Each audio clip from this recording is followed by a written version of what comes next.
Hi everyone, welcome to the Be the Vessel podcast. My name is Daniel and I play the roles of channeler and intuitive psychologist, aiming to bridge all aspects of the healing arts while navigating my return journey to the stars. I interview those journeying through all aspects of healing, whether that be from more traditional Western frames or from a more spiritual or spirit-based connection. What I always find is that everyone is a bridge between worlds, a universe unto themselves, and a unique light that shines brightly for the collective. If you like what you hear and are interested in more of my offerings, consider joining the Be the Vessel community at patreon.com/Dr. Daniel Atkins, where you will find various unique offerings, bonus content, and podcasts such as my own channeled information and the new Be the Vessel healing series. May you find what you're looking for and remember the light within. And lastly, the views in this episode do not represent my personal views, nor are they to be taken as medical advice or scientific fact. Always do your own research, come to your own conclusions, and trust your own guidance. Hannah Saunders is a dedicated psychic medium, energy healer, and meditation teacher, passionate about helping individuals unlock their potential and achieve radiant well-being. 11 years ago, after being diagnosed with multiple autoimmune conditions, Hannah embarked on a journey of self-discovery and holistic healing. This quest led her to working at the Esalen Institute, where she experienced a profound awakening of her psychic abilities. Through dedication and training at a psychic academy, Hannah honed her gifts, reclaiming her voice, power, and confidence in the process. Today, she guides changemakers around the world, empowering them through transformative healing work. After 2 years of traveling and sharing her practices globally, Hannah has found a home in Sonoma County, California, where she continues to offer her life-changing services, committed to helping others achieve their highest potential. Hannah and I explore what it means to come into the body, to find a true sense of home and rootedness inside, while also navigating the very human dance of seeking the light while welcoming in the shadow for ultimate transformation while we're here. Please enjoy this episode with Hannah Saunders, and may it be a gift, an invitation, and a medicine to find home in the body and cultivate your own temple of light. Hi, Hannah. Thanks so much for being here and welcome to the show. Thank you. Like I just told you I would say. We are here. We're here, and you're in a new here, a new version of you're here, settling in. And I'm really excited for this chat. I got introduced to you by a mutual person in community, online community, healing community, etc. And I told you I loved your vibe, and we chatted, and I understood why, because you have a super cool story, and you're here to be the light. So Yes. I want to hear a little bit more about your brand of the light.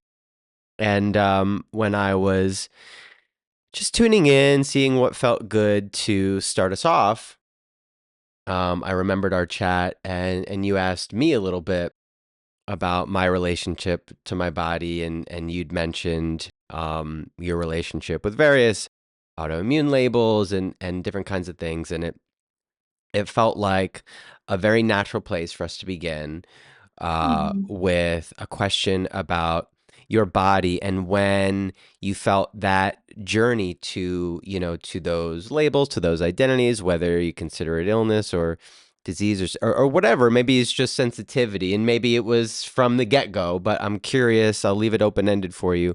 When you felt particularly conscious of having to develop that relationship with your body, what you've learned through that ride, and how you navigate it to this day. Thank you. Thank you. I'm excited to be here, and thank you for the intro. And I'm excited to connect with your community virtually and in this way, and share and whatever comes through. And it's interesting that you start with that, because I feel like that feels so relevant right now, especially as I'm shifting into new ways with my body. And I feel like as more people are ascending conscious wise, there's more of a focus to the physical body. It's so many people, especially empath sensitives like me, it can be uncomfortable being in the body. I have very sensitive hearing from, childhood, hearing my parents yelling all the time. I could always just feel the overwhelm. And I feel like so many empaths have the ability to pop out of their body and not feel safe in. And I feel like the key for so many people who are probably listening are leaders of the shift that is here. And I feel like for people to really up level and empower themselves, which is what I teach and kind of what I went through, is finding home in the body again in order to access higher levels of consciousness and purpose of why you're here. And I feel like so much of my journey really began when I was 20 and started having autoimmune flare-ups and diagnoses and things like that. So I feel like I've always been very sensitive in my body, always been like super hyper reactive to like things that are just like casual for someone else. My body would flare and just like little sensitive little starseed body, And I feel like at 20, I was in college, Texas A&M, originally from Houston, and my vision started to go. I started seeing these black dots. I just thought I needed glasses. I thought it'd be like cool. And the eye doctor was like, you need to go see a specialist. And from there, it like snowballed to an 11-year journey with 5 different diagnoses. Now I feel like autoimmune stuff is just an initiation. We all get initiated in different ways. And apparently I signed up for it. And I'm like, this is one hell of a journey. Um, so at the age of 20, which was an earlier, I feel like, way to grow up and to really look at what I was consuming, how I was supporting myself, and how was I really managing stress. And for me to go from 20, being in college, doing the Western medicine, that wrecked my body and I had to get off medicine. My vision was continuing to deteriorate and I got into farming. And I feel like that was like the opener for me to learn how to be in my body, to slow down, to connect with the earth, to eat healthy food, learn about holistic wellness. And that just, the journey continued and on and on and on. And I just really feel like the biggest leap for me and change in my health and how I relate to my body was when I was working at Esalen in Big Sur, California, and doing workshops on, how to communicate, somatic awareness, doing massage, like doing all these workshops while farming and really learning how to communicate with myself, with others, how to connect to the body. Of course, in those times, like that's when I had my psychic awakening. Like the autoimmune things were flaring. I had 5 diagnoses at this point. Like everything was flaring. And I feel like that was the peak initiation. And that's when the psychic awakening happened. And I was like praying for my vision to heal. And I got blessed with psychic vision instead. And I just feel like the last 4 or 5 years of practicing massage, my psychic work, all of it really is training the nervous system, coming back home to the nervous system, learning how to really ground and finding safety in the body. And it is such a commitment to self to give you that to yourself. And I feel like the people I tend to work with are also people who are, yeah, finding home in the body again, finding their voice again, finding their power again, whether it's from health initiations or other things. And it's just what I feel now is like liberation. Yes, I'm still sometimes struggle with my vision, but I don't fear it. I don't fear the loss anymore because of how much I've gained. And I think that's probably one of the most important things I come back to. Yeah, that's so beautiful. And I probably said this to you when we first chatted, but I'll reiterate it, which is that like there's so much similarity between our journeys, like even down to the Mm-hmm. timing and like 11 years and around 20. Like, I mean, I was that person and am still to an extent the person you're describing, the person who was not comfortable in his body, had heaps of Mm-hmm. diagnoses from when I pretty much just came in to the world and wanted to get out as often as I could. And Mm-hmm.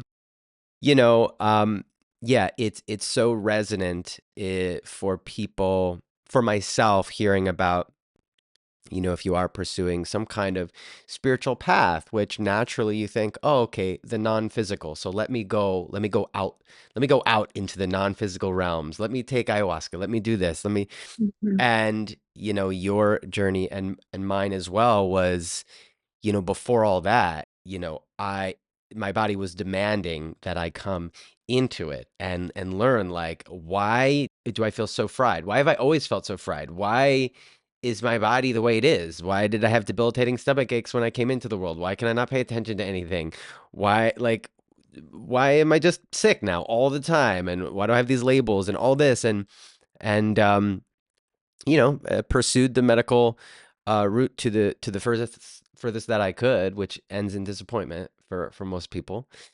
And Mm-hmm. then, my version of what you described was learning sort of what some might call sort of the somatic branches of Western psychology, because that was I was training and I was discovering sort of this branch of mind body medicine, and it was through that avenue that I started to learn as well.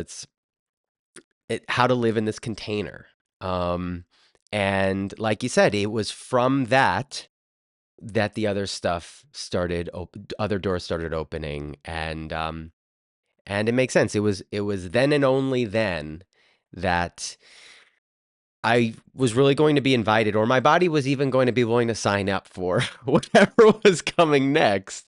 Because there's no way I could have handled it. I think the state that my body was barely hanging on as it was, trying to live in the more conditioned reality and using substances to manage that. So the idea of expanding awareness, as amazing and thrilling as it is, the body's like, what the fuck is this? This is Yeah. even scarier than what we were doing Yeah. before. Yeah. So, yeah, it needs a lot of support. And yeah, what I hear from you about what you learned and what I learned, really just only in the past couple of years as I was guided to move, is the importance of environment, for various reasons. I mean, like, there's obviously the inner environment and learning to work with that and understand the conditions of that and what we put into that. But then there's the outer environment. I through that sort of sickness journey, I was living in a city. I was living in Chicago, and like I never felt like a huge city person, but I also didn't think that much of it. I thought this is kind of what people my age do. And then when I finally left, I was like, "Oh my God, I'm never going back." And Yeah. it's different for everybody. But you speaking about the farming and just connecting to the land, and I know you've described yourself as nomadic and you've been all about, um I'm curious, what have you learned about the importance of environment for you, and and how your body relates to that and what your body needs? Yeah. That's a great question. And yeah, it's funny. The last, yeah, I've been all over the world. And it's really the last 4 or 5 years. I spent a year and a half living in Big Sur, finding home there, and then living in Hawaii for about a year and a half. And then the last 2 years spent being nomadic fully, going to Iceland, Nepal, Mexico, Costa Rica, Hawaii, and California, Texas, everywhere in between. And it's interesting too, while traveling, the biggest thing that I feel like I learned early on when I was traveling solo, most of my travel is solo, is learning to trust the intuition and to be follow that fully. I had never been to Kauai, but I just had the call to go there, and so I went and I built home. But it's interesting too, these places people may think as paradise or whatnot, but I feel like pieces of land are ways to like initiate you, give you something, you learn something, and you give something. And as much as I might have been living in quote unquote paradise, it was at different times. Big Sur was amazing, but it was volatile. It was my place to be ruptured. And I know when I go back there, there's things I learn. So I really feel like each place I've gone to, there's that relationship of receiving and giving. And I feel like there's such also the way of letting go. When I was living in Kauai, I knew my time was up. I didn't really want to be nomadic again, but I knew my spirit was being called to the road for some reason. And so I left and I followed. And I think being nomadic too, besides really trusting the intuition, is learning how to really ground into a place and to accept it for what it is and how my body relates.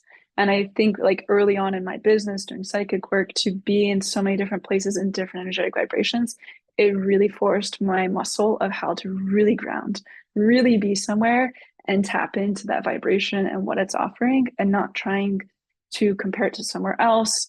Or I think, which is important, trying to not compare myself to someone else. There's such this way of like being on so many different pieces of land.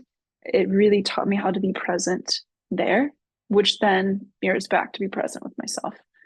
And I just, like I said, it's like Big Sur was amazing but really volatile. Kauai was so nourishing, and it taught me to slow down, be in my feminine power. Like there's so many ways that I feel like I went through so many different iterations of myself based on where I was. And I feel like that was such a gift. It's not everyone's path to be nomadic, and there's many times I was so over it. But I really feel like the ways that I like came into these different aspects of self, was able to get different energetic activations in these wildly different pieces of land, was absolutely amazing. And I'd be interested. I know we talked about astrocartography, because I'm like, I all these was gonna places bring are it up. I was gonna bring it up. I'm like, for me to go from like, Iceland to like Nepal and like all these places, I just felt the call to go to these places, And so it's funny where our bodies are called to receive or to give something. Yeah. So like when we boil it down, a lot of this journey is about learning how to feel safe, like how to feel Yeah. safe in the body.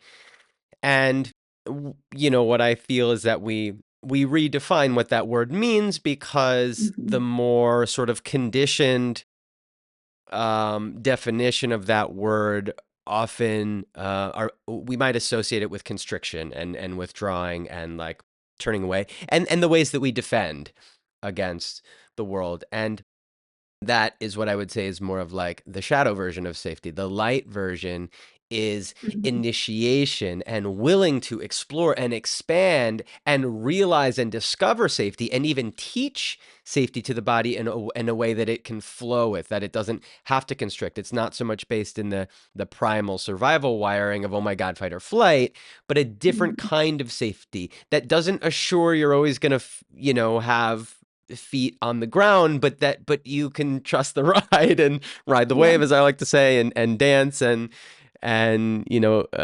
come back as often as you can.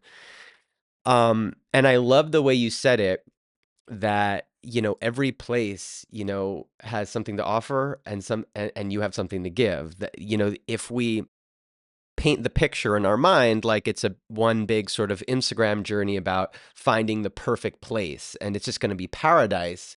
Well, there's a little bit of a trap in there, because wherever you go, there you are, as people like to Yeah. say. And so it's more about, what am I ready for next? And yeah, like you can go to way more beautiful places, and that can be one of the offerings. And then part of which you may give or be invited to let go of is some of the things that you were holding on to that you hadn't had a chance to feel until you arrived to one of these new places, to slow down, which is not that comfortable, even though it may be aligned, um, to um, allow in the loneliness or the separateness that we weren't feeling when there were more people. Whatever it is, it's a give and take, and it's more about a relationship rather than like, I found the perfect place. Yay, now everything's great. And yeah, it's funny that I brought up that the little, like, it feels to me like this even nerdier aspect of astrology, astrocartography, which is just like I love it. I am such like a maps like Google Sheet nerd. Like give me data and I like love it. So yeah. I don't know much about it. I know you got your session though, Yeah, I went right? into it. Well, this is what I do. I am led into things by my excitement and by my curiosity. I love to learn. But then I will, like, and maybe I'll pursue it for a little while, and then maybe I'll just sort of, spirit will course correct me and be like, "Okay, that was fun, right? That like distracted you for a while. Now back to this." And that's kind of what I feel about astrocartography. Is Yeah. like, it's Yeah. cool, but it's also a little bit, at least my experience of it thus far is a little bit like, okay, so where do you want to move? And I'm like, I don't know. I don't care. That's not the point Yeah. of this. Is Yeah. I'm just curious about learning, but it's kind of like, okay, if you want to move somewhere, now let's investigate. And then to me, it very much becomes a mind-driven game, which is like, okay, let's analyze and find the place. And I'm like, oh, well, that's not the way I do things, Yeah. actually. Yeah. So let me pause. What I feel is even more interesting to me is almost like where you're at. Like in retrospect, let me go back and see where I was Hmm. intuitively guided and see the lessons I learned. Because if we try again, it's almost like with things like that and astrology in general, you run the risk of trying to plan it too perfectly. Like, for example, Hmm. let me only be near the Jupiter line because I want to. And it's like, but what if you're meant to learn from Saturn a little bit, you know? And it's like, it's hard to get out Yeah, of your own way of good and bad. And well, I don't want to experience that. Well, what if you're supposed to experience that? That kind of thing.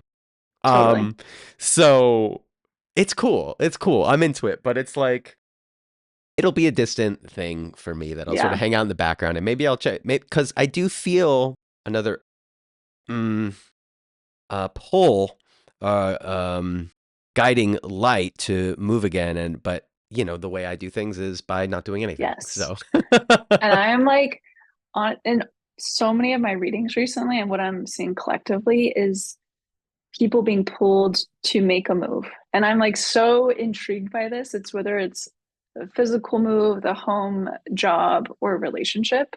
I'm seeing such this like migration. It's this interesting shift I'm watching people I know, clients I know, making these shifts that feel like it's coming out of left field, which typically I feel like the divine comes from the left field. It's like it's the one throwing the ball over there. And it's such this interesting thing to feel myself, but also to witness on a collective level of how many people are like, I just got fired from this job, or I just randomly left the job I just took. And I am, there's I feel confident about this. There's a lot of curiosity about it, but I feel like there's some really big shifts to come October time, like in the fall. And I feel like people, especially leaders of this change, are being pulled to be aligned with more of their deeper self in order to step up into more of their purpose and handle the energies that are coming. So I'm seeing this really with more of the people who are already maybe at a certain level of consciousness who are really getting this pull to be like, okay, where do I need to be? Who do I need to be aligning with? And what am I doing in order to step into the next wave of energy that is here? So I'm curious where you feel drawn to personally go and land in. I know for me, landing in Sonoma County feels really good. I personally feel there's another shift within it that's coming for me too, yeah. and I'm like, I can sense it. I know it's not coming for another few months or so, but it's interesting of like I'm closer to it. Yeah, no, it's really cool to hear you say that because I'm always hesitant when I start to get too specific about myself because then Spirit's like, "Oh, you thought that, huh? That's cute." But but I feel like around September actually is when was Yeah. when the next move. But it feels like what you said, which is like a nuanced adjustment within the larger arc of the move that I made a few years ago. It could still be very local here because I feel like I'm rooting and building community around here. But at the same Hmm. time, I trust that I really don't. I would be open to, maybe I end up in Costa Rica. I don't know. That's like an astrocartography thing that I've learned. But yeah, it does feel like that. What I like is when different sources or frames of information that I do collect, I'm like a collector. I don't get attached to Hmm. any of them, but I collect them. And when there's overlapping guidance, in line with my own guidance, my own highest authority, that's always riveting to me. Yeah. And these, I think, I'm sure you feel it and I'm sure you've heard it these couple years up to 2027. I have heard over and over again, inside and out, like it's a building, it's a tearing down, and it's a foundational shift into something new. Um, and yeah, I'm here for it. It's been wavy, but it's exciting. And the other thing, and I'll share this and see what you think of it. Like the other thing I'd been receiving a lot of information from, and I'd go through these periods where I would just write. I have like hundreds of pages on a folder somewhere where sometimes I just need to And sometimes it's about 2,000 years in the future, and sometimes it's about right now. But what it feels like is what I call like these temples of light, which are really just like communities, but like more local communities, that it feels Yeah. like we're being guided to localize, align, not just with like local physical community, but like local belief system, like Mm. sort of it can, the word fragmenting can feel kind of negative, but sometimes that may be necessary to for each of us to realign and become really nuanced with the belief structures that work for us. So fragmenting may be the collective conditioning, and realigning with that localized sense, through free will and free choice, what works for you, like what belief structure, what belief system works for you, and what's that community that you're going to be able to give something to and receive something from, both, sort of Yeah. physical environment and people and all that, and that we may, be spreading out like a hand for a little while, rooting in to that, giving into that, before we all, we're always connected, but before we really then reconnect the collective web. So I'm curious what you feel about that, because that's something that I hear a lot inside. Yeah. Yeah, totally. And it's funny, really since like June or July, like I know my psychic abilities, different things really leveled up as I witnessed a lot of my clients as well. Big activations. And it's funny, like there was a lot of readings. I was like, in the next 2 to 3 years, like big change, 2 to 3 years. There's certain things that I keep hearing from my guys. I'm like, what the hell's happening in the next 2 to 3 years? But it's interesting. And some people that have earlier things that they're seeing coming or whatever.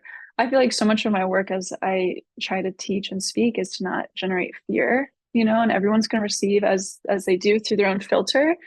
And I believe, there's especially like star seeds. I just feel this way of just like letting go. There's a lot that is being stripped away, released. And I think what you're speaking to is like I'm seeing a lot of people individuate out, like pulling out of those conditionings from family, friends, their work. I'm seeing such as interesting. It reminds me of these like tentacles being like pulled away from somebody as they kind of like float as like that octopus in the ocean, like doing exactly. And it's so fascinating to see this other pattern of people like random friendships ending. Like I've personally, felt these people who I thought, were just like, the ride or die. And it's just these interesting, just complete fall away and seeing that in so many people. And it's like, okay, that is done. Like this is complete. And we need to shift more into ourselves. Exactly. You're saying individuate out. Really like, what are my values? Like, what is like me, like Hannah Saunders and all my guys, like, what are my values? And really learning to anchor more deeply into self, into like what is important. And exactly, it's like when I see people feeling more confident in what they believe in. It's not the car, it's not the home, maybe it is, but it's more of these other things. And then it's like from that deeper authenticity, then it's like doing what you're saying. It's like, yes, being able to come into like more congruency with people. And it's almost like these certain pods or a certain vibration, I feel like, that are going to have different skill sets, or even if people have very different jobs, it's almost like it's a similar vibration where it can unlock, this is going to get more 5D, like unlock kind of different dimensions, higher portals. And there's these, when I psychically, I'm like seeing a vision right now. It's just like seeing across the world, like all of these, like just pillars, like opening up and like creating these Yeah, beings of like light. beacons, almost like Batman signals, Yeah. like Yeah, pew. just popping off. But it's like the more that people are more individuated out and had done that work, the stronger that they come into community to create a stronger light. And it's like almost like, okay, there's going to be 100 of these beacons set, these small temple, communities that pop off.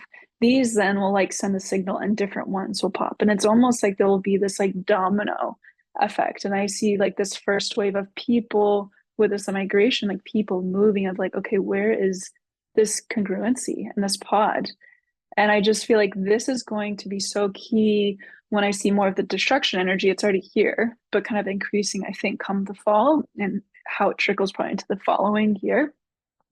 But I'm seeing like more of people feeling strength in these communities to really like hold that light, hold the fortress, Yeah. and be able to really, because I feel like so much of the importance of belief is like come to fall is like remembering faith, remembering trust, remembering the light, and being able to be reflected back by deep community to be able to hold that for others that might be going through more suffering or different kinds of suffering. So I don't know if that Yeah. answers your question, but I think Yeah. it's it's going to be key. No, it's great. I love it because it does. It feels like these temples of light, as I say sometimes, they're like containers, but it's a resonance, right? It's a frequency. It's all comes down to sound, vibration, and frequency, right? So it's like sometimes maybe they're like it's like Power Rangers, like they're all different colors. They all play a slightly different role. One is for freedom, one is for Yeah, it's all yeah, slightly a little yeah. different. Um, and they're just the other thing that I've felt is that it's almost like people talk about like, oh, like Sedona is like a portal, right? Or an energy. It's like Hmm. that, like, but where so Yeah. it's going to be no coincidence where the temples, where the containers build, because you're developing the relationship with the land, and Yeah. then the grouping that comes together. Like you said, everyone plays a role to support each other and receive, etc. I think maybe it'll be a bit more, let's say, Aquarian, for lack of a better word, where like you can loosen some of the values around having to necessarily go out, quote unquote, into the world for status, achievement, money, etc., and then to come back, and maybe you can just pour into the community, and like that can be enough or whatever, and we can still Hmm. connect. And sometimes I have this wacky vision, maybe this is a bit further in the future, but where like the temples of light are almost like hovering, like, because you were like, in the Mm. higher dimensional planes, like it's almost like an overlay where this is gonna get weird for a second, but like, like a version of Earth that starts to, separate, and like, and Yeah. the temples of light are one version, and there's like this connected mycelium network, except not underground but like overground. And maybe Hmm. there'll even be a way to like travel a bit more Yes. quickly to the Yes. temples. Yes. You don't have to walk through the cities. You can just hop around.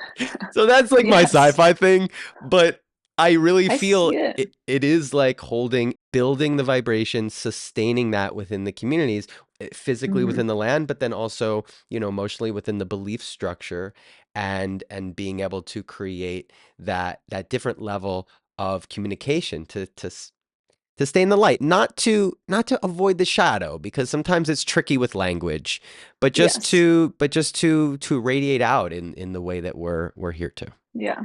And I think that's I love your vision. Doing psychic work, I see it all. So I'm like, oh, I can totally see that. And I think, the way that I see portals like Sedona, and when I went to Chichen Itza down in Yeah. Mexico, Yeah. it's like when I saw that pyramid, I had a deeper understanding of portals and kind of how they work. And it's like, okay, it's like this beam of light, and then it's like they connect. It's almost like an elevator. And I was like, oh, this is a gathering ground at each dimension, and it's almost like a mail chute where there's all these messages being able to move quicker, and there's more of this like potency. So I feel like these like temples of light of like, yes, there's this 3D more earth plate iteration, but maybe some people can hop up here and do work here, and there's this management, and up and up. So I think there's some validity to what you see. And like I'm currently having some car issues, so I'm like, I would love a different Yeah, kind we'd of love a network different system. travel system, a different kind of uh, energy. And, we may not be too far away from some yeah, discoveries, in the next couple years, technological advancements, new understanding about yeah, sort of the true spectrum of energy and yeah, light, and how to yeah, work with that. Um, and yeah, like if we really are multidimensional beings, right? So, you know, the the thing I always hear is like for me, like, okay, you're a bridge, so you got one foot in the physical, one foot in the spirit. Doesn't mean you get a free pass, because I have to learn a lot in the physical, and yeah, I don't always like yeah, it. But yeah, it's like, okay, if we're building the temples, then like, yeah, there can be layers, and like sometimes I hear like, oh, second coming of Atlantis. So like if a lot of the temples are actually in some ways Atlantean sort of technology, for lack of a better word, then it's like maybe rediscovering how to um, construct our temples, whatever they look like, whether it looks like those or some Yeah. new sacred spaces that we cultivate for healing, for initiation, Hmm. maybe even for visitors. Maybe we create space for Yeah. visitors where they come to my temple. They don't necessarily want to go to the cities or whatever, but Yeah. they'll Yeah. come over Yeah. here. Yeah. I And I think too, the word temple, there's so many iterations. And I think there's Yeah. ways of like the temple is, I believe, also like just the connection with community.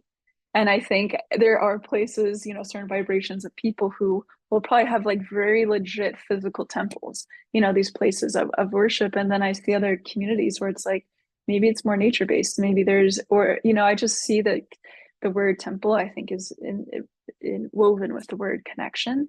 um, and I just want to backtrack because I think it's important what you said about not negating the shadows and like talking about so much light. Like I'm very sensitive to how I speak about that too, because it's not just like, peace and rainbows, like Yeah. everything's No, fine. There's it's not not. war and suffering right now. But I do think it's so, so important, especially for people who are going to listen to this. Again, I imagine a lot of your listeners are kind of like leaders of change in this world. And I think there's something that is going to be so important to like remember joy, to remember light through these waves of heaviness. Because when we like fully kind of succumb to like that fear or that heaviness in these like longer periods, I feel like we lose that gift of the light. And I feel like when you're in the light, you're in your truth and you can illuminate, the heaviness, the shadows. And it's not to negate it, but it's to see it deeper for what it is and be able to heal it. So I think there's such this important of like, yeah, I get like so annoyed with some of these cliches of just like love and light, for your peace and blessings. But there is a lot of validity to a lot of what I kind of like preach through my Instagram. It's just like joy. Remember play, remember joy, because these are the things to bring you up in vibration and to really help people think more clearly and be more aligned with their truth, which I think is so important as there's just all this like sticky, wavy energy that's just like pulsating in the collective. It took me a long time to feel validated that it was to feel permission to Hmm. go toward the light. Yeah. Like I Hmm. grew up with a lot of fear, and there's um in my Jewish lineage, let's call it, there can be a lot of guilt, there can be a lot of anxiety. Some stereotypes are true. And there is this thing that almost like can't be too happy. Like it doesn't, Yeah.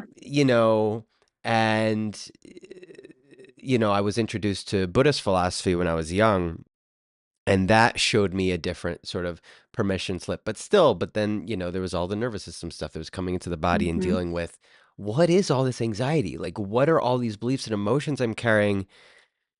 Like I really did have a belief, um, this almost like this compulsion as a kid where it was like when I was happy, I would start to feel despair because it was going to end soon. And like, so it was this Yeah. cycle that I was on, about riding light and shadow, because I had the capacity for light, and my parents would always say that, even though they knew a lot about my struggle, I always had this immense capacity for light, but it's like it didn't have permission. And part of my karmic debt or karmic journey, let's say, was to often have mirrored back a lot of rejection of my power. Hmm. And to feel Yeah. like, oh, this is too much. Okay, I'll hide it again. I'll hide it. And then, when I discovered drugs and fish shows and things like that, I was like, oh, Yeah. I can live out loud here. But then trying to integrate it into like what I do for a living or like just daily Hmm. life, it was like, nope, too much power. There's too much messiness in there. Yeah. And my light was sort of intermingled with that too. So it took me a while because my sort of the let's call it the humanitarian aspect of me was very wound up with um feeling like a victim and feeling wounded. Even though I have a lot of privileges, I ended up gravitating towards a lot of working in a lot of spaces that were really, really challenging, just south side of Chicago, gang activity, really underprivileged schools, things like that, where my body basically couldn't function. And there was this idea like, well, but if you want to be a good person, you're gonna have to sacrifice some things. And I had that, and it was the same thing with because politics, there's no purity in light. It's all polarity. So it's like whatever you're advocating for, there's an oppressor, there's something, you're having to fight against. And we're seeing that a lot now. So it took me a long, long time, and I still felt it's an uncomfortable time to be, let's say, preaching light, because our Yes. minds are so conditioned for polarity. So it's like, Yeah. well, what's the other side? What's the opposite? And it's like, for me, this value of freedom that I'll call it this Pleiadian message that I receive a lot, Mm-hmm. that Mm-hmm.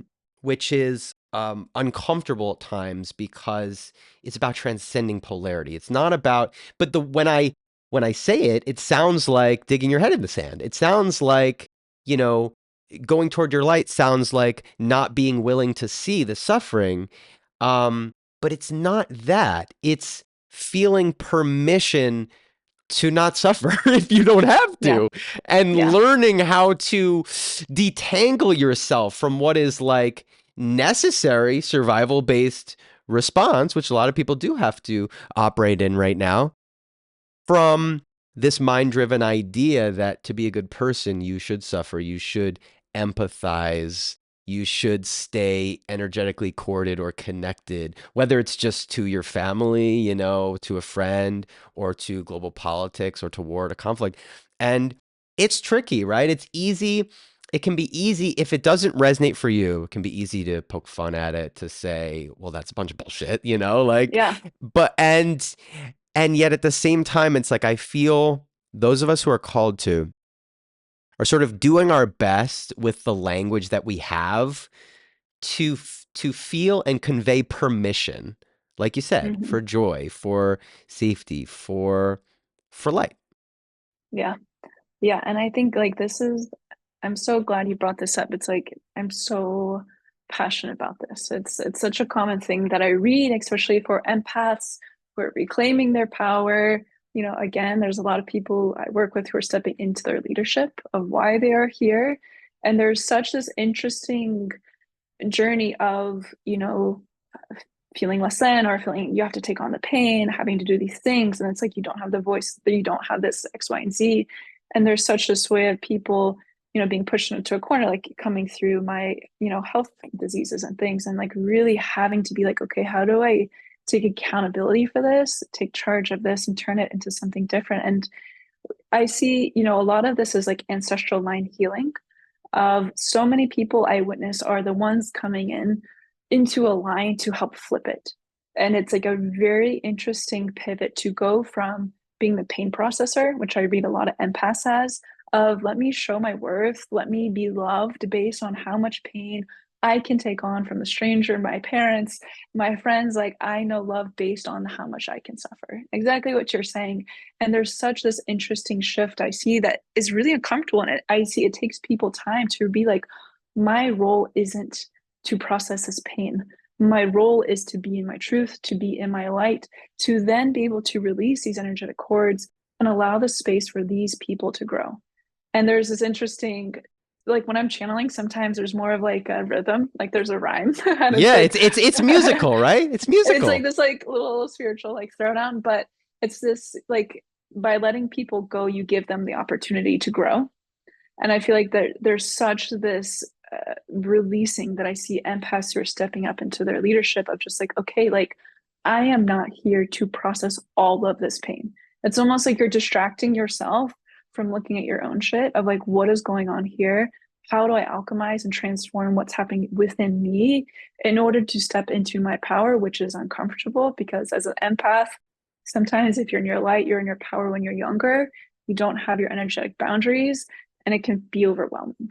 And so there's this interesting, I'm watching a lot of people just learning tools and techniques of like, okay, how do I really step forward, step into my light, step up into my voice, feel that sense of safety within myself, and let go of these energetic contracts. And when I do this work with people, like looking at the ancestral line and like letting go of someone is not there to carry all the pain. It's like such as interesting. It's like watching like a lightning bolt like go down a piece of rope.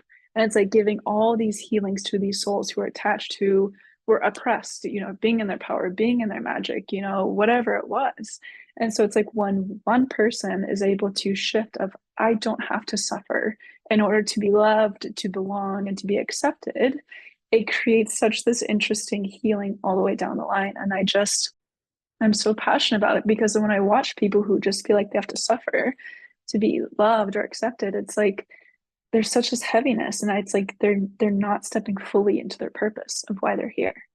Yes, it probably was part of our journey of what we signed up for, but it's like the hero's journey. It's like there's a shift. You gotta like get your ass like Yeah, it's to be up and be like, we okay, chose it to transmute it, not to fall, exactly, not to be victims to it. And yeah, absolutely, it's like we can all be these conductors of that lightning, and when others are ready, they can be shocked by it. They can be lit up by it because and cleansed and purified because yeah, like my then in my later years, like pursuing clinical psychology, it was like the perfect collusion with, okay, you will be validated based on how quote unquote empathic you can be, which is like how much you can dwell. And what I was no coincidence, what I was drawn to was really the dwelling in the trauma, mm-hmm. the emotional pain, and being Mm-hmm. able to speak that language.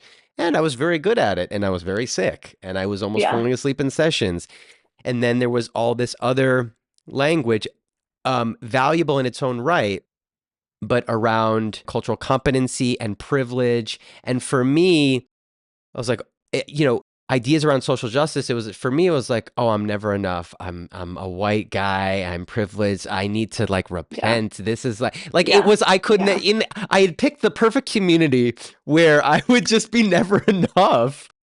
yeah, Even though I was in a position of authority as a clinician, there was this heaviness. Like, well, I need to keep getting better and being good enough and taking on pain and like learning about who I'm oppressing. And it just got to a point where I like spirit was literally, and my body was literally like, dude, when is it enough? Like, when can you be enough to just go pursue yeah, your light? Like, it's okay. yeah, It's okay to yeah, go pursue. You don't have to read, every textbook on cultural competency. You don't have to stay abreast of all psychoanalytic theories, which you're never going to know, and half of them don't even make sense. And you're just yeah. never going to, it was within that system, it was also like a perfect collusion with grades and supervisors you know, and I went through my Saturn return with that. So it was like actually, as much as the gift can appear like being in terms of sensitivity to people's pain, it's really, the other side of that is the sensitivity to light, like how light you can be, how light Yeah, and I can be so light. I can be so light. I can be pretty heavy too. I can be pretty yeah, intense. But, yeah. you work with that, you dance with that. And it wasn't really until I left some of the systems that I was reenacting from my own early life, from my own family, that I felt because no one was really going to give me permission. It was like all I know is that permission has granted me freedom to be healthy, to be happier, not all the time, Yeah, but yeah, to see light, to welcome it in, yeah. to have healthier relationships, Hmm. to develop healthier community around me, and to serve in the most powerful iteration of this machine.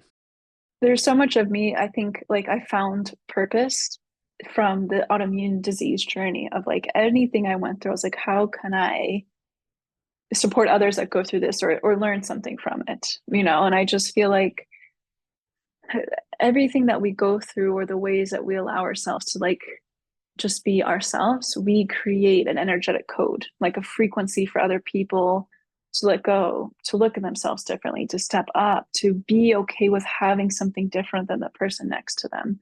And I just feel like the more that we give ourselves certain permissions to do certain things, we are sending out this like energetic beacon to other people. And I feel like there's so many people right now holding on to kind of that mind wheel and whatever the conditioning or the story is. And I just feel like with the energetic waves that are happening, it's almost like making things feel even more intense, or it's like coming more to a head. And it's just like every micro action that we do in the day that feels like we're supporting ourselves or being more true in ourselves and how that supports others, this like micro action trickles out. And I think there's so many people who are wanting to save the world right now in macro action, which I think, yes, there's probably very specific people who are here to do it on a big, massive level. Absolutely.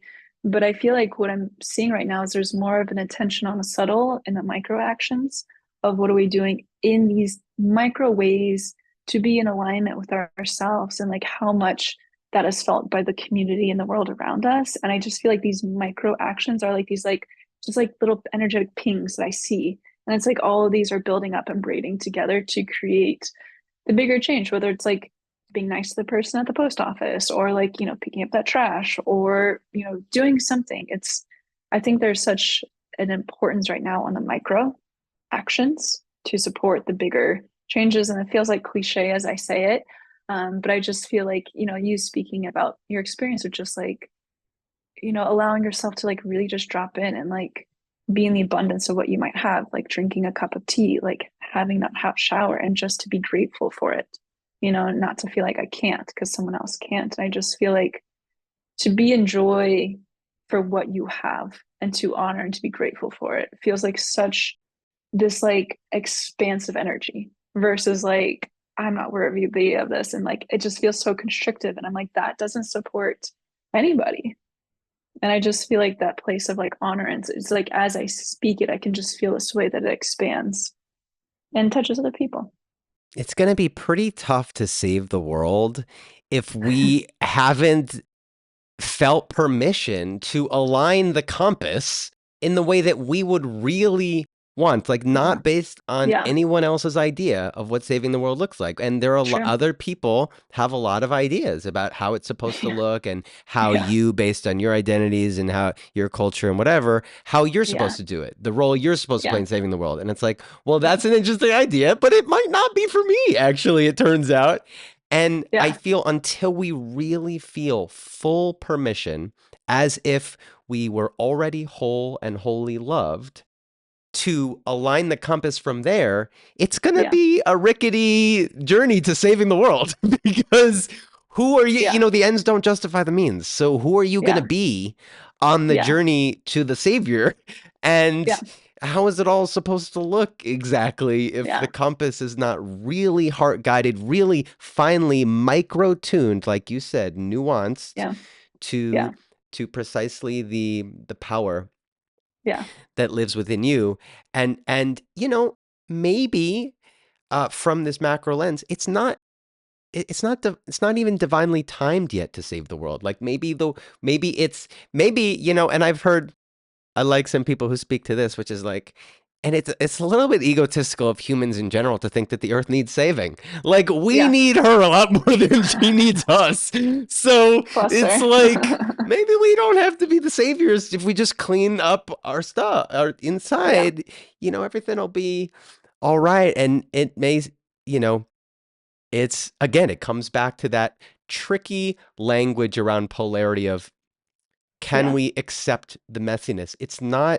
Um it's not minimalizing or celebrating suffering. It's just saying, what can I do? What am I supposed to do for me? Hmm. Um that really aligns and doesn't always look like, the large scale thing, the big thing that Hmm. sort of the ego would like to feel purposeful, but can be more in the mind. And for some of us, it requires a kind of sickness to be like, look, you're not going anywhere until Yeah. you start to address this.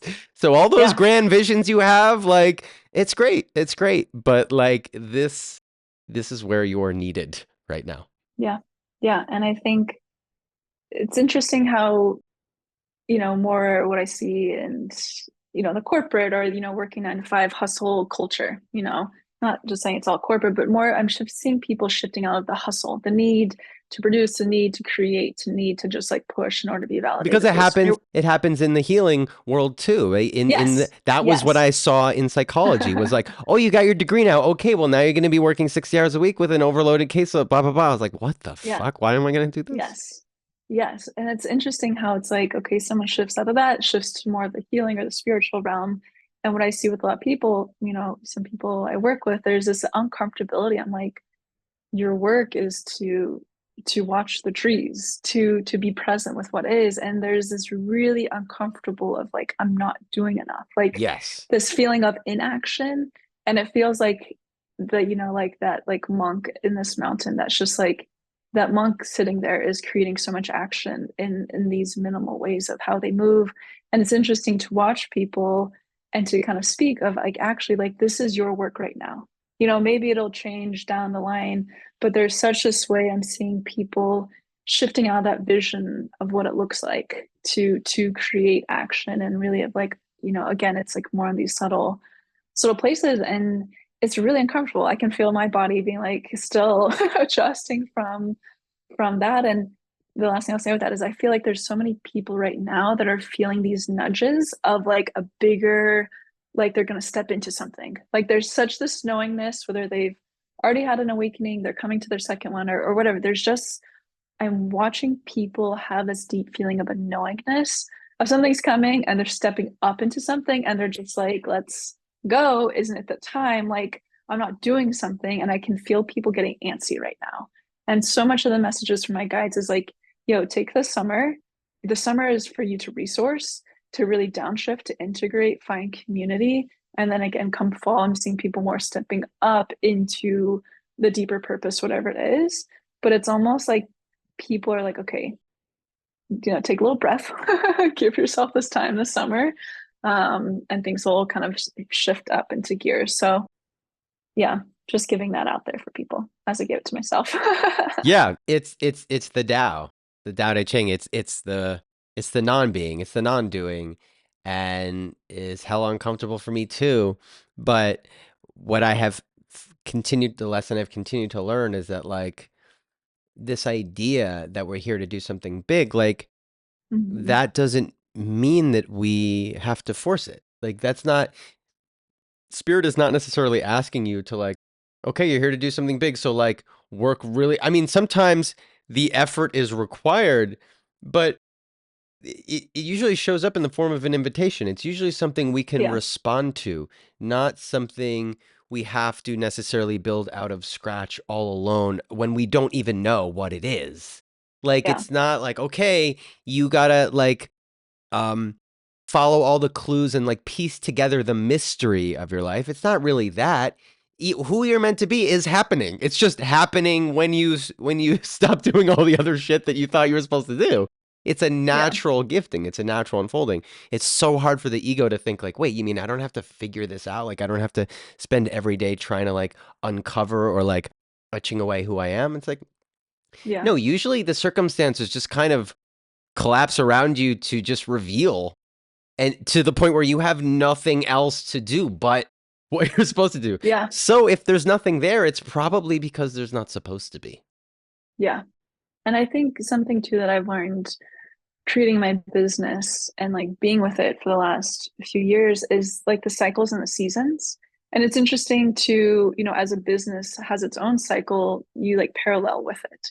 And it's interesting, I'm sure there's probably a lot of entrepreneurs, other kind of practitioners listening, of just honoring there's sometimes there was like a really big push, like really like hunkered down and like more on that action oriented. And then there's times where it's like there's months or weeks of just like a bit more of like this downshift and more of this like valley time where it's like I'm trying to get stuff done on the to-do list. And it's like more of the message is like, no, like it's time to integrate. Like maybe I just received an energetic activation or something. And I think the more that I've done this, I can like witness my own landscape of like, oh, like I'm just in like a week right now where I need to slow down.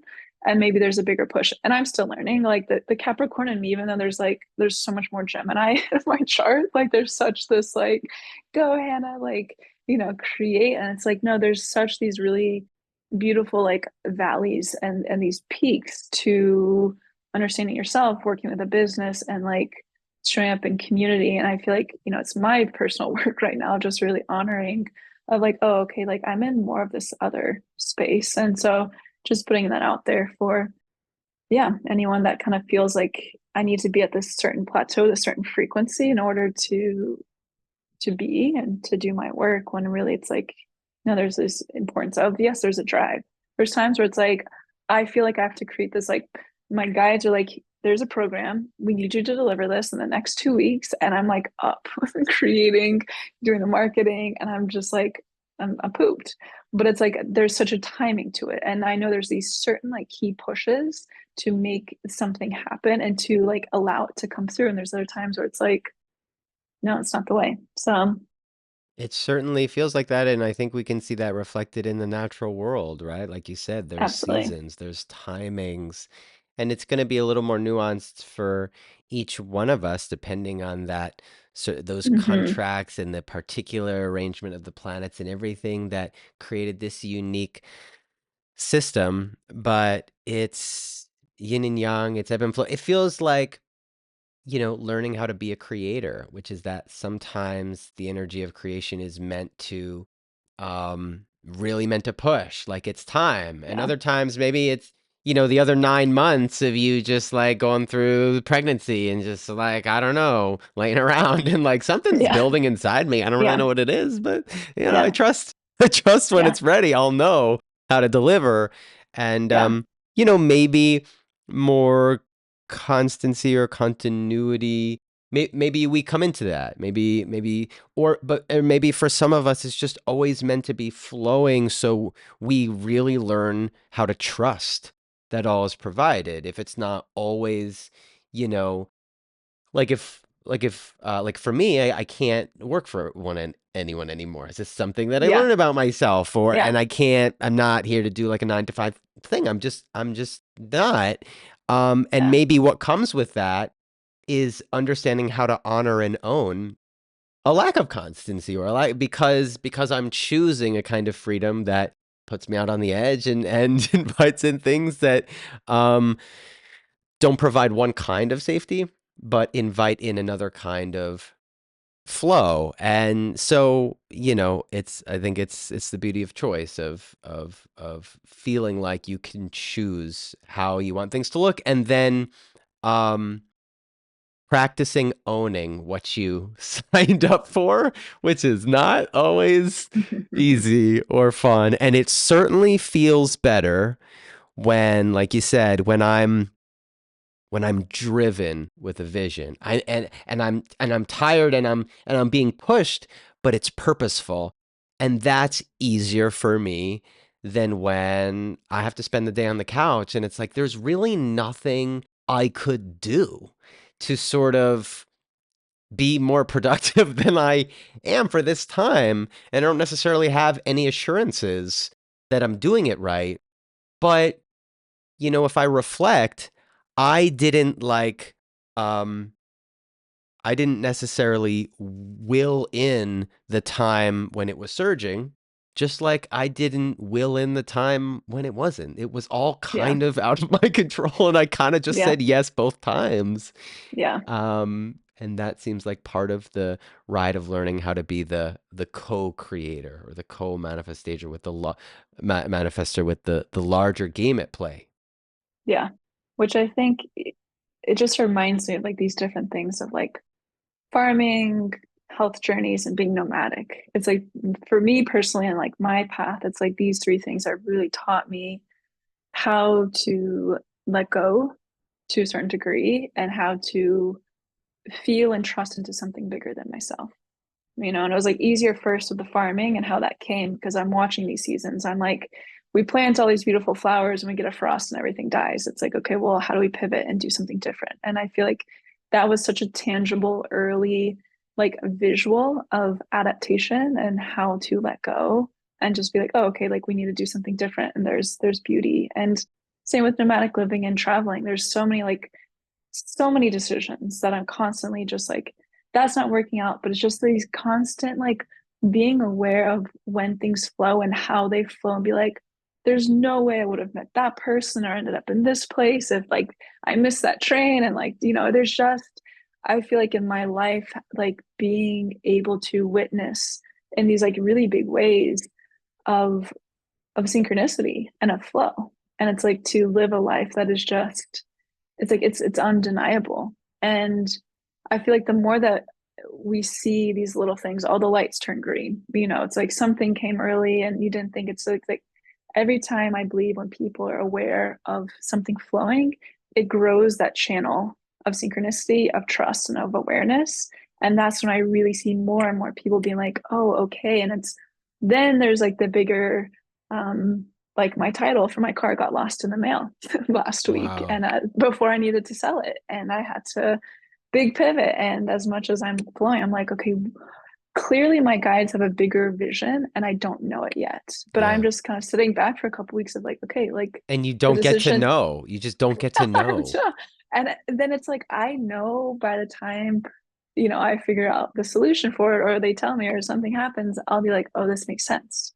But I think it's like people, depending on the path, it's like building up trust in these other ways to then get to these bigger places of, you get let go from a job or in a relationship ends, and it's that sense of like, you know what, this is the right thing.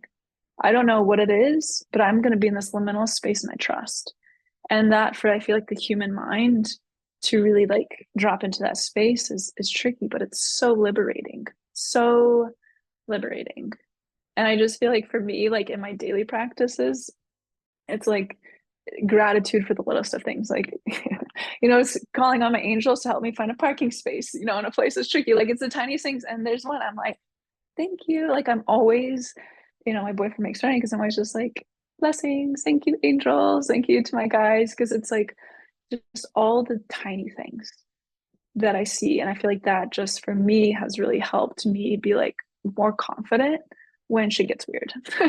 Well, because the thing I talk about is like I think the allure of like being psychic or being intuitive is sort of Mm-hmm. the ego's idea that you get to know everything. And it's like, no, actually you surrender everything. That's the only way that it Yeah. flows. It's a constant subscription to the present. But the second you're out of the present, guess what? You don't know shit. Yeah. You're worried about the past, you're projecting it to the future, and the present is mysterious. So it only unfolds. It's like, yeah, I know God when I'm present. And when I'm not, I don't know anything. I don't, Yeah. knowing it's hard to describe in polarized language. Knowing comes with certain conditions. Without those conditions, you're lost. That's just kind of so to stay in knowing. I feel grateful for the small things because the parking space gives me as much conviction, maybe even more conviction than like some bigger things like, oh, this total new opportunity. It's like I need the park. I need all of it. I need as much conviction and reassurance and feedback as I can get because that's how much you have to surrender to continue to trust in this presence where every circumstance that unfolds or collapses around you can potentially have a medicine. It's otherwise there's always a trap waiting for the mind to be like everything else was spiritual, but this just sucks and there's no good reason for it and it probably wasn't all true anyway. And it's like Yeah. it's just so much. It's so tantalizing to fall back into that place that it takes seeing, 444 somewhere to be like, oh my God, you're right. Yeah. There are angels. I believe again. I believe again. Oh my God. I am like literally like that never gets old every It single never gets day. old. I'm like, and it's like downtown in San Francisco, I was like seeing a new eye specialist, and they're just, some of my vision is getting worse, quote unquote, but my psychic vision is stronger. And it's funny, it's like getting these, maybe quote unquote tougher news, but I'm driving and I'm like seeing all these numbers, 888, all the synchronistic numbers. And I'm like, I'm clearly in the flow. It's clearly like things are here and I'm being supported. And it's just I feel lucky in the way of getting to work with so many people to witness the magic in people that I just feel like when things are getting weird or more challenging for my personal life, I just have more of this innate just like trust. And of course, like when I got the call from UPS that my title was lost, I was like, got more ungrounded than I typically do. And I was like, wanted to like just like have a little moment of a freak out. But I was just like really just like tapped into my tools. And that's the thing that's important is like, yeah, it's cool to like see psychically these things and have all these like, ET But it's experiences, but not a it's like free pass.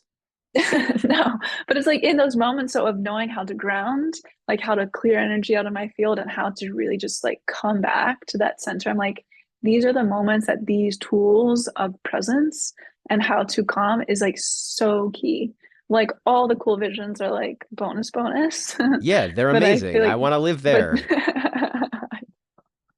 it's so it's beautiful. But so are these trees, and where we're at. And it's like, look, I think that may be where I get to go back to after this, but for Yes. while I'm here, it's humbling and you don't really get to escape that part of it. Like the more you chase the fantastical stuff, the other realms, the more you kind of there the more you almost confront the longing in you, or the longing in me not to be here. like Yeah. like oh my god, it's really hard to be here sometimes, and it's just really humbling.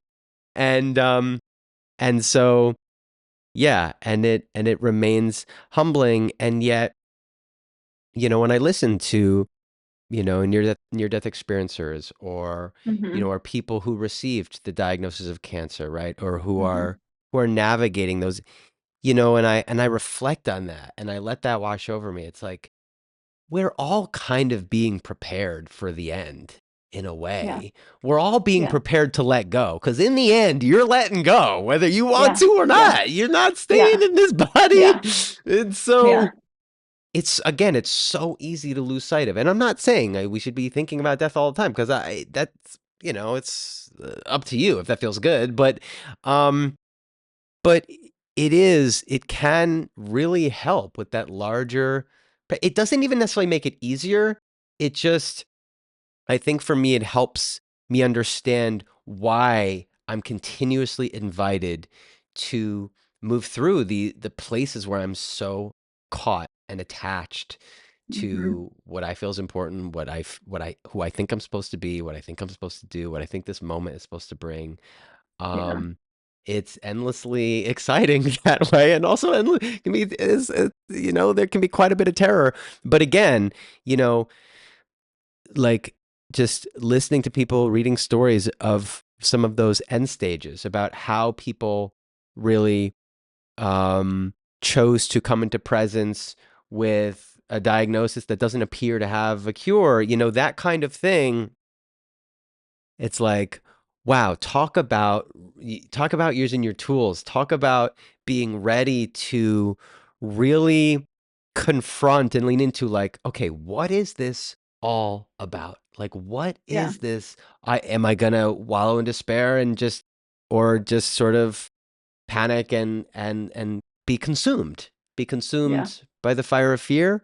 Or is there another way to play this game? Hmm. Yeah.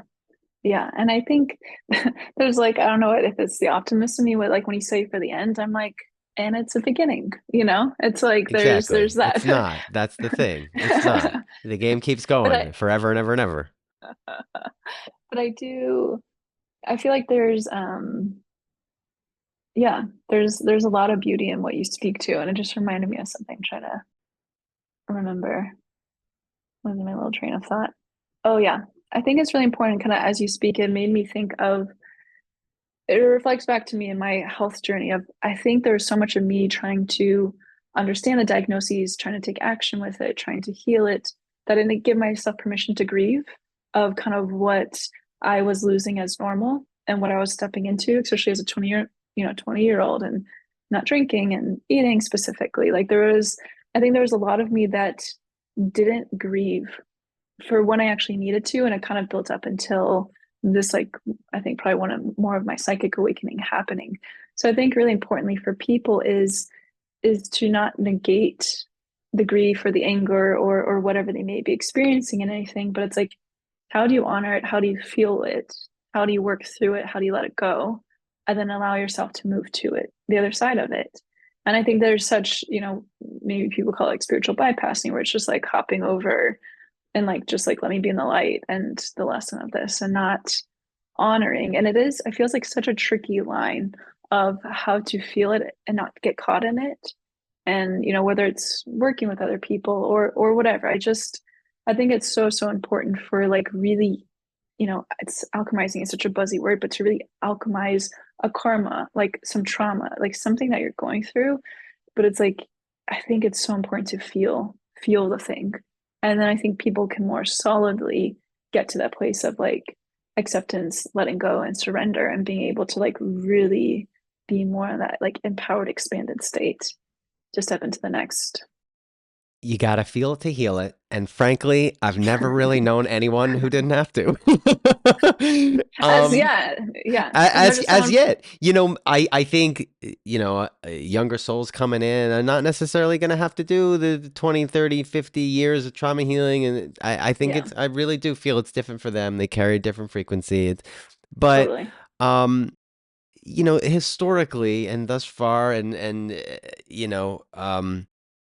it's I've had to feel it to heal it, and everyone I've ever worked with has had to do the same. And it's just, some do appear to, pop up, but it's like, again, we don't know the larger game, at the larger context, the larger karma that they were Yeah, ready to play out. And again, it's just a character that they're playing. We're all playing characters, whether the yeah, character is spiritual yeah, leader or the character is yeah, burglar. Like, you're still just playing a yeah, character, and you're gonna leave that yeah, character behind. So, yeah, the game yeah, continues, just not in the way that we yeah, think.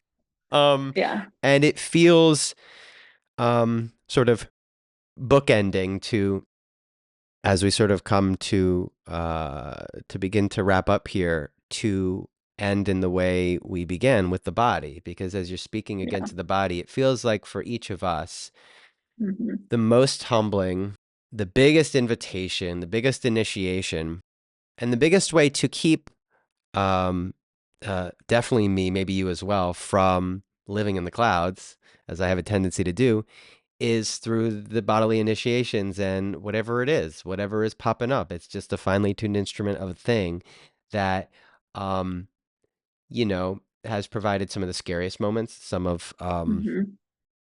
just the most feeling of victimization, um, and then, um, the most liberation in, like, just learning how to dance, to do the dance. And like you said, it is a tricky thing to talk about, and I'm not sure there's a perfect way to talk about sort of going toward the light and dealing with it, because frankly, like, if I had the choice, I wouldn't do it. I would be if I had the choice, I'd be in the lights all the Yeah, time.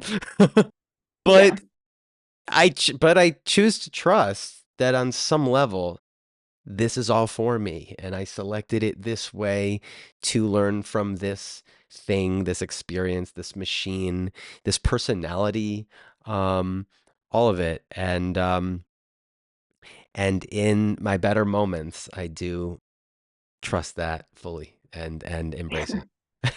yeah.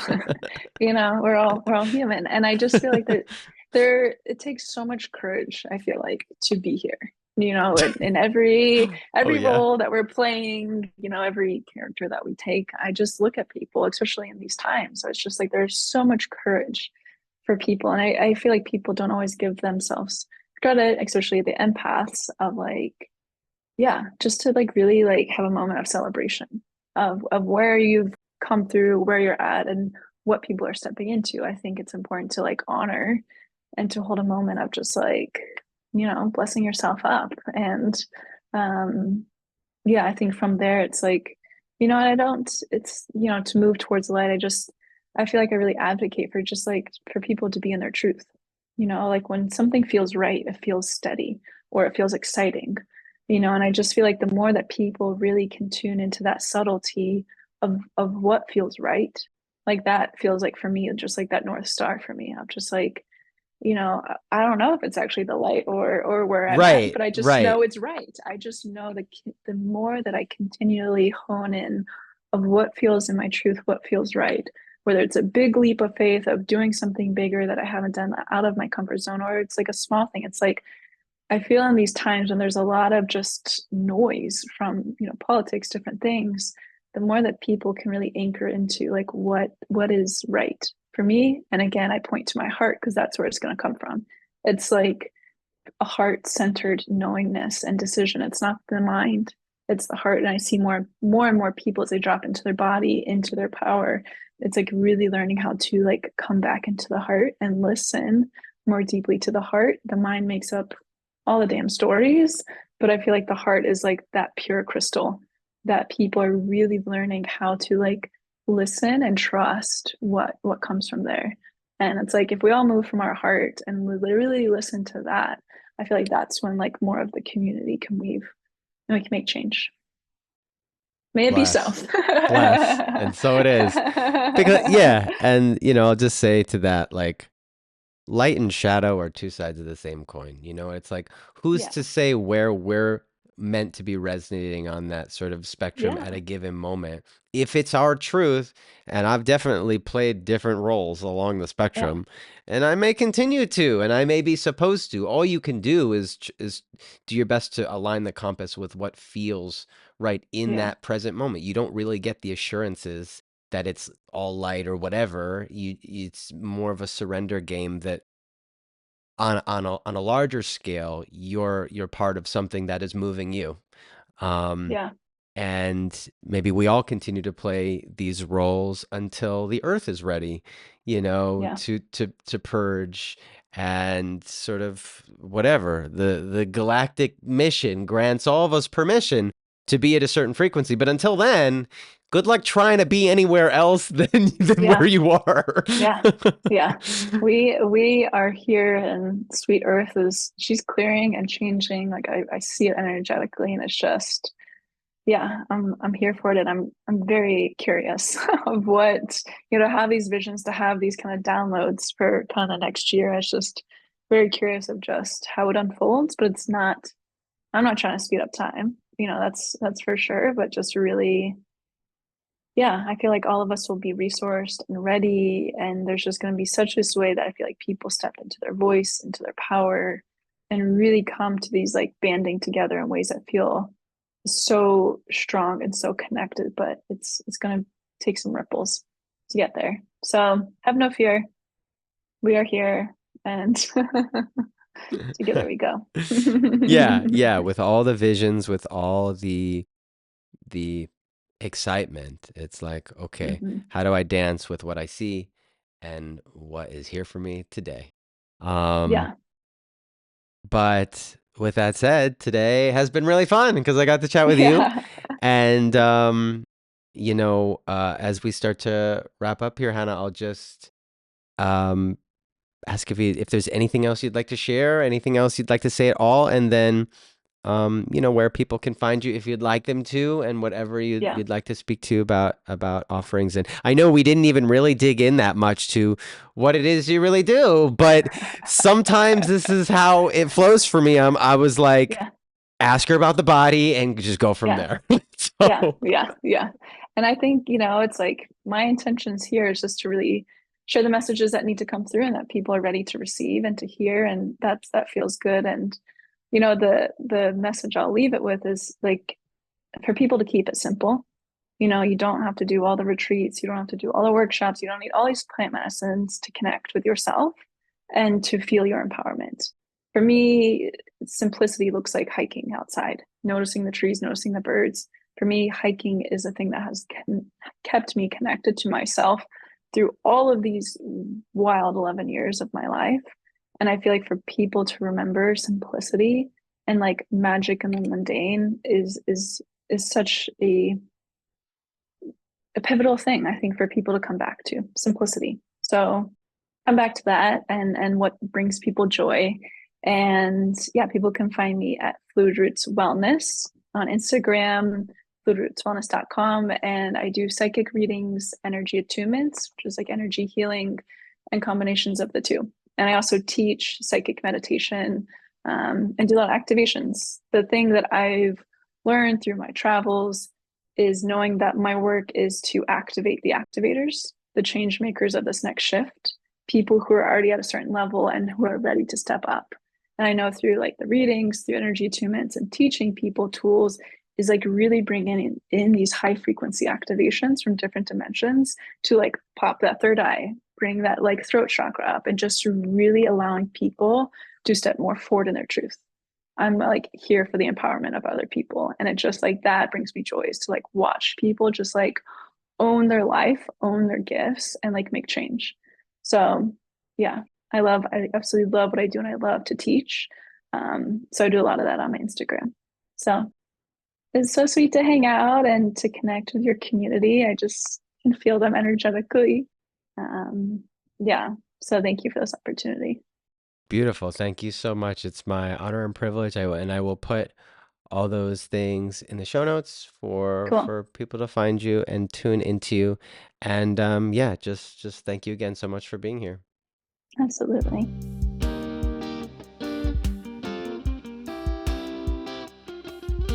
Thanks for listening. If you liked the episode and would like to support the podcast, please subscribe and leave a review anywhere you listen. And if you'd like to connect further, feel free to reach out on Instagram, my website, or my Patreon page at patreon.com/Dr. Daniel Atkins, where for $5 a month, you can gain access to all sorts of exclusive benefits and offerings for the Be the Vessel community. This includes live channeled events, a new healing series podcast, and more. Until then, may you be the light, the frequency, and the vessel for your highest vision.